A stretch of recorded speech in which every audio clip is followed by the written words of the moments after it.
నాయకులు పులిపర్తి రామాంజనేయులు ఫైర్ అయ్యారు.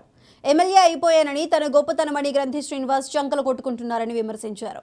టీడీపీ జనసేన కలవకపోవడం వల్ల జనసేన విజయం సాధించలేకపోయిందని తెలిపారు. రానున్న ఎన్నికల్లో వైసీపీని చిత్తుచిత్తుగా ఓడిస్తామని రామాంజనేయులు వ్యాఖ్యానించారు.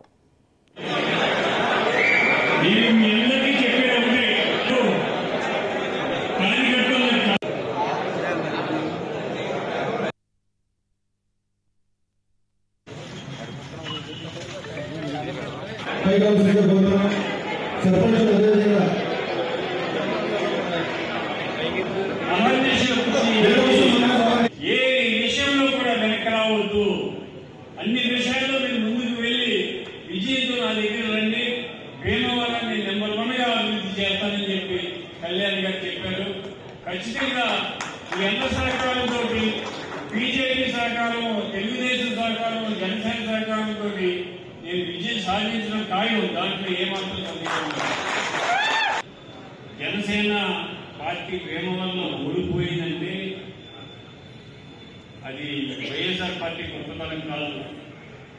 ఆయన ఏదో సంకల్పం కొట్టుకుని నేను ఎమ్మెల్యేలు అయిపోయాను, నా గొప్పతనం అనుకుంటున్నాడు. ఆయన గొప్పతనం కాదు.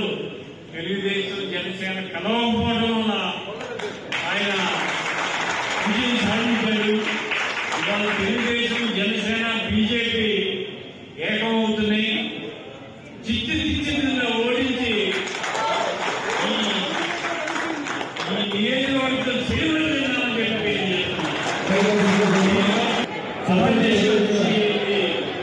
ఏ విషయంలో కూడా వెనక రావద్దు, అన్ని విషయాల్లో నేను ముందుకు వెళ్లి విజయంతో నా దగ్గర రండి, భీమవరాన్ని నెంబర్ 1 గా అభివృద్ధి చేస్తానని చెప్పి కళ్యాణ్ గారు చెప్పారు. ఖచ్చితంగా